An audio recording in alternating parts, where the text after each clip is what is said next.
ప్రస్తుతం కాంగ్రెస్ పార్టీలో, ముఖ్యంగా తెలంగాణ కాంగ్రెస్లో హాట్ టాపిక్ గా మారిన పేరు మీనాక్షి నటరాజన్. ఇటీవలే తెలంగాణ ఇన్ఛార్జిగా నియమితులైన మీనాక్షి నటరాజన్ గత శుక్రవారం హైదరాబాద్ కు తొలిసారిగా వచ్చి రాగానే తన మార్క్ ను చూపించడంతో పాటు పార్టీ లైన్ ను దాటే వారిని ఉపేక్షించేది లేదని హెచ్చరించారు కూడా. MLC Teenmar Mallanna suspension, senior నేత VH కు వార్నింగ్ ఇవ్వడం మాత్రమే కాదు, పార్టీ అంతర్గత వ్యవహారాలను తమ చేతుల్లోకి తీసుకున్నారు. ఇక బాధ్యతలు తీసుకున్నాక ఫస్ట్ మీటింగ్ లోనే మీనాక్షి నటరాజన్ మాట్లాడిన తీరు భిన్నంగా ఉంది. దీంతో ఆమె బ్యాక్గ్రౌండ్ ఏంటనే చర్చ కాంగ్రెస్ క్యాడర్ లో మొదలైంది. అదే సమయంలో ఆమెకు కాంగ్రెస్ పార్టీలో అంత ప్రియారిటీ ఎందుకు, గాంధేయవాదానికి ప్రతిరూపంగా ఆమెను ఎందుకు చెబుతారు అనే చర్చ కూడా నడుస్తోంది. ఈ నేపథ్యంలో మీనాక్షి నటరాజన్ ఎవరు, కాంగ్రెస్ లో ఆమె ప్రత్యేకతలు ఏంటి అనేది తెలుసుకుందాం. మీనాక్షి నటరాజన్ 1973 జూలై 23న మధ్యప్రదేశ్లోని ఉజ్జయిని బిర్లా గ్రామ్ నాగ్దాలో జన్మించారు. తల్లిదండ్రులు MR నటరాజన్, ఉమా నటరాజన్. మధ్యప్రదేశ్లోని ఇండోర్లోని దేవి అహిల్యా విశ్వవిద్యాలయం నుండి 1994లో బయోకెమిస్ట్రీలో పోస్ట్ గ్రాడ్యుయేషన్ పూర్తి చేశారు. 2002లో న్యాయశాస్త్రంలో పట్టా పొందారు. యూనివర్సిటీలో చదువుతున్న టైంలో NSUAలో చేరడం ద్వారా రాజకీయాల్లోకి ప్రవేశించారు. యూనివర్సిటీ ఉపాధ్యక్షురాలిగా చేశారు. ఆ తర్వాత NSUA ఉపాధ్యక్షురాలుగా కూడా చేశారు. ఆమె రచయిత్రి కూడా. 1857 భారతీయ పరిపేక్షక్, అప్నే అప్నే కురుక్షేత్ర నవలలు కూడా రాశారు. జాతీయ స్థాయిలో రాజకీయాలు, వర్ధమాన సమకాలీన పరిస్థితులపై నవజీవన్ పత్రికకు సండే కాలమ్స్ కూడా రాస్తారు. 2002 నుండి 2005 వరకు మధ్యప్రదేశ్ యువజన కాంగ్రెస్ అధ్యక్షురాలిగా చేశారు. పార్టీలో పనిచేస్తూనే సింపుల్ లైఫ్ ని లీడ్ చేసే మీనాక్షి నటరాజన్ మహాత్మా గాంధీ జీవితం పైన కూడా అధ్యయనం చేశారు. ఆయన సిద్ధాంతాలు ఫాలో అవుతారు. ఇప్పటి వరకు అవినీతి మరకల్లేని వ్యక్తిగా పేరు తెచ్చుకున్నారు. పార్టీ పట్ల నిబద్ధత, పట్టుదల, నిజాయితీతో మధ్యప్రదేశ్ కాంగ్రెస్ పార్టీలో కీలక నాయకురాలయ్యారు. అదే సమయంలో దిగ్విజయ్ సింగ్ లాంటి లీడర్లను తట్టుకొని నిలబడ్డమంటే సాధారణ విషయం కాదు. గతంలో ఆమెపై కాంగ్రెస్ సీనియర్ నేత దిగ్విజయ్ కొన్ని అభ్యంతర వ్యాఖ్యలు చేయడానికి కూడా ఇవే కారణమని చెబుతారు. తరువాత ఆయన క్షమాపణ చెప్పాల్సి వచ్చింది.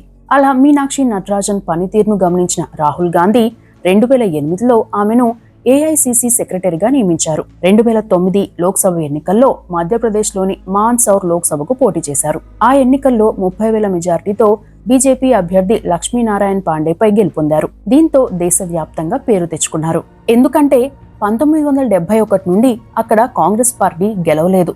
ఇక బీజేపీ పార్టీ ఏర్పాటయ్యాక చాలాసార్లు బీజేపీ గెలుస్తూ వస్తోంది. 1990ల తర్వాత బీజేపీ ఈ నియోజకవర్గాన్ని తన కంచుకోటగా మార్చుకుంది. అలాంటి నియోజకవర్గంలో సీనియర్ లీడర్ అయిన లక్ష్మీనారాయణ పాండేపై గెలిచి సంచలనం క్రియేట్ చేసింది మీనాక్షి నటరాజన్. ఆ సమయంలో అంటే 2009-14 మధ్యకాలంలో కాంగ్రెస్ పార్టీనే కేంద్రంలో అధికారంలో ఉంది. అప్పట్లో కాంగ్రెస్ పార్టీ కేంద్ర కార్యాలయంలోనూ కీలకంగా వ్యవహరించారు. అంతర్గత క్రమశిక్షణ కమిటీలో సభ్యురాలిగా చేశారు. ఇక ఎంపీగా ఉన్న టైంలో లా అండ్ జస్టిస్, మహిళా సాధికారిత, ప్రజా ఫిర్యాదుల స్టాండింగ్ కమిటీలో సభ్యురాలుగా వ్యవహరించారు. అయితే 2014 లోక్సభ ఎన్నికల్లో ఆమెకు ఎదురు దెబ్బ తప్పలేదు. 2014 లోక్సభ ఎన్నికల్లో మన్సూర్ లోక్సభ సెగ్మెంట్ నుండి పోటీ చేశారు. ఈమె అభ్యర్థిత్వాన్ని రాహుల్ గాంధీ ఏకగ్రీవంగా ఖరారు చేయడం కూడా అప్పట్లో చర్చనీయాంశంగా మారింది. ఆ ఎన్నికల్లో బీజేపీ అభ్యర్థి సుధీర్ గుప్తా చేతిలో 3 లక్షల పైచిలుకు ఓట్ల తేడాతో ఓడిపోయారు మీనాక్షి నటరాజన్. ఆ సమయంలో మోదీ వేవ్ ఉండడం, కాంగ్రెస్ వ్యతిరేక పవనాలు, దేశవ్యాప్తంగా కాంగ్రెస్ పార్టీపై అవినీతి ఆరోపణలు రావడం ఒక కారణం కాగా, తాను డబ్బులు పంచి ఎన్నికల్లో పోటీ చేయనని క్లారిటీగా చెప్పారు. కేవలం ఎన్నికల సంఘం పరిమితికి లోబడి డబ్బు ఖర్చు చేసి ఎన్నికల్లో పాల్గొన్నారు. దీంతో మీనాక్షి నటరాజన్ ఓడిపోవాల్సి వచ్చింది. ఇక 2019 ఎన్నికల్లోనూ అదే నియోజకవర్గం నుండి పోటీ చేసిన సిట్టింగ్ ఎంపీ సుధీర్ గుప్తా చేతిలో ఓడాల్సి వచ్చింది. 2024 ఎన్నికల్లో ఆమె పోటీ చేయలేదు. కానీ రాహుల్ గాంధీ టీంలో కీలకంగా వ్యవహరించారు. తెలంగాణ ఎన్నికల అబ్జర్వర్గా చేశారు. 2023 అసెంబ్లీ ఎన్నికల్లో కాంగ్రెస్ పార్టీ అధికారంలోకి వచ్చింది. రేవంత్ రెడ్డి సీఎం అయ్యారు. ఆ తరువాతి కాలంలో పార్టీ వ్యవహారాల ఇన్ఛార్జిగా దీపా దాస్ మున్షిని నియమించారు. ఆమెపై కొన్ని ఆరోపణలు రావడంతో పాటు విమర్శలు వచ్చాయి.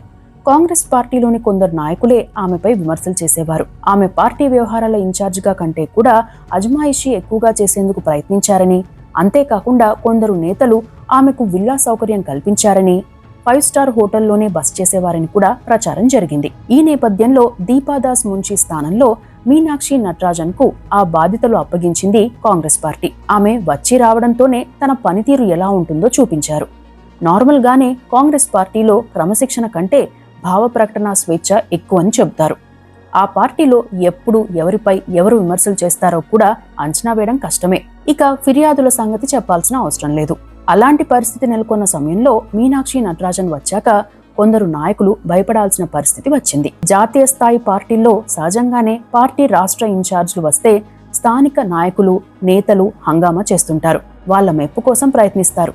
ఇలాంటివన్నీ గ్రహించిన మీనాక్షి నటరాజన్ తాను విమానంలో కాకుండా రైల్లో హైదరాబాద్ కు వచ్చారు. ఎలాంటి హడావిడి లేకుండా సాదాసీదాగా వచ్చేశారు. ప్రోటోకాల్ ప్రకారం పిసిసి అధ్యక్షుడితో పాటు మరో 5 మాత్రమే రావాలని చెప్పడంతో తెలంగాణలోని కాంగ్రెస్ నేతలు షాక్ తినాల్సి వచ్చింది. పైగా రైలులో దిగిన ఆమె తన బ్యాగేజ్ ని తానే మోసుకుని రైల్వే స్టేషన్ నుండి బయటకు వచ్చారు. ఆమె వచ్చాకే చాలా మంది కాంగ్రెస్ నాయకులకు పార్టీ ఇన్ఛార్జ్ ఆల్రెడీ వచ్చేశారని తెలిసిందట. దీంతో మీనాక్షి నటరాజన్ దృష్టిలో పడ్డానికి సీనియర్ నేతలు రెడీ అయ్యారు. గతంలో కొందరు సీనియర్ నాయకులు కూడా పార్టీ ఇన్ఛార్జ్ లగేజీని మోసిన సందర్భాలు ఉన్నాయంటే పార్టీ ఇన్ఛార్జ్ ని బుట్టలో వేసుకునేందుకు ఎలాంటి ప్రయత్నాలు జరుగుతాయో అర్థం చేసుకోవచ్చు. ఇతర పార్టీల్లోనూ ఇలాంటివి ఉన్నా కాంగ్రెస్ పార్టీలో చాలా ఎక్కువే అని చెబుతారు. అయితే అలాంటి వాటికి అవకాశం ఇవ్వలేదు మీనాక్షి నటరాజన్. ఇక ఆమె గాంధీ భవన్ కు వచ్చేటప్పటికి అక్కడ హోర్డింగ్లు, బ్యానర్లు పెట్టడం చూసి ఆగ్రహం వ్యక్తం చేశారు. ఇలాంటి వాటి వల్ల ఓట్లు రావని, తనకు బొకేలు, కండువాలు లాంటివి అవసరం లేదని, వాటిని తీసుకురావద్దని తేల్చి చెప్పారు. పార్టీలోని పరిస్థితిపై సమాచారం తెలుసుకున్నాకే ఆమె రాష్ట్రంలోకి అడుగుపెట్టారట కూడా. వచ్చి రావడంతోనే కొందరు నేతలపై సీరియస్ అయ్యారు. అదే సమయంలో విహెచ్ లాంటి వారు కొందరు నాయకులతో ప్రత్యేకంగా సమావేశమైన విషయం తెలిసి సీరియస్ అయ్యారు. విహెచ్ నుండి వివరణ తీసుకోవాల్సిందిగా పిసిసిని ఆదేశించారు మీనాక్షి నటరాజన్. నార్మల్ గానే విహెచ్ లాంటి సీనియర్ నేతలు కొన్నిసార్లు ఇష్టారాజ్యంగా మాట్లాడతారు. సొంత పార్టీ నేతలపైనే విమర్శలు చేస్తారు. అయినప్పటికీ కూడా పార్టీ ఎలాంటి యాక్షన్ తీసుకోదు. అలాంటిది విహెచ్ ను వివరణ అడగాలని మీనాక్షి నటరాజన్ చెప్పడంతో అంతా షాక్ తిన్నారు. ఇక కొంతకాలంగా పార్టీ లైన్ దాటుతున్నారనే విమర్శలు ఎదుర్కొంటున్న ఎమ్మెల్సీ తీన్మార్ మల్లన్న విషయంలో పార్టీ నాన్చుడు ధోరణితో ఉంది. అయితే మీనాక్షి నటరాజన్ రాగానే తీన్మార్ మల్లన్నను పార్టీ నుండి సస్పెండ్ చేశారు. తద్వారా పార్టీ లైన్ దాటితే ఎలాంటి వారిని కూడా ఉపేక్షించబోమని సంకేతాలు పంపారు. మరో ముఖ్యమైన అంశం ఏంటంటే గాంధీ భవన్ లో అప్పటి వరకు సోనియా గాంధీ, రాహుల్ గాంధీ, మల్లికార్జున ఖర్గే, ప్రియాంక గాంధీతో పాటు రేవంత్ తదితరుల కటౌట్లు ఉండేవి. మీనాక్షి నటరాజన్ వచ్చాక సోనియా గాంధీ, కాంగ్రెస్ పార్టీ అధ్యక్షుడు మల్లికార్జున ఖర్గే, రాహుల్ గాంధీ కటౌట్లు తప్ప 4వ నేత కటౌట్ కనపడకూడదని చెప్పడంతో రేవంత్ రెడ్డి కటౌట్ తో సహా అందరి కటౌట్లు తీయించేశారట. ఇక తన తొలి మీటింగ్ లోనే కొందరు పార్టీ నేతలకు హెచ్చరికలు పంపించారు. తన భజన మానేసి పార్టీ గురించి, ప్రభుత్వం గురించి జనాల్లో విస్తృతంగా ప్రచారం చేయడంపై దృష్టి పెట్టాలని చెప్పారు.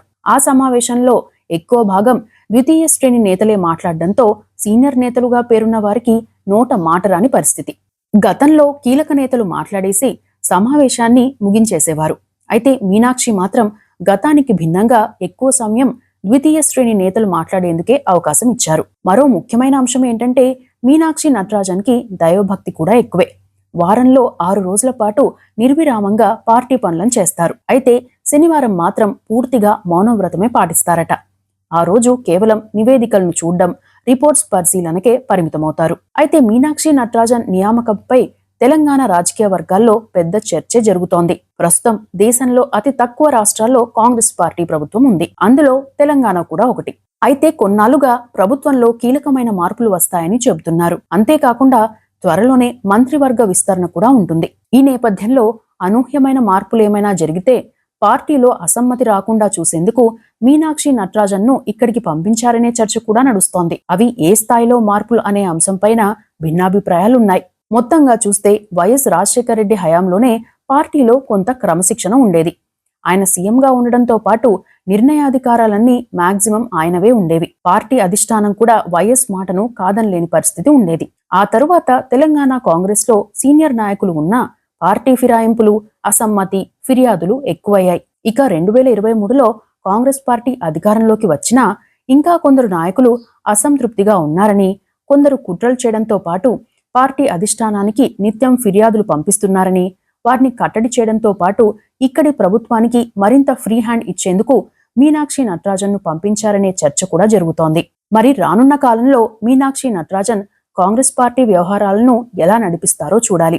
ఇవి మీనాక్షి నటరాజన్ కు సంబంధించిన అంశాలు.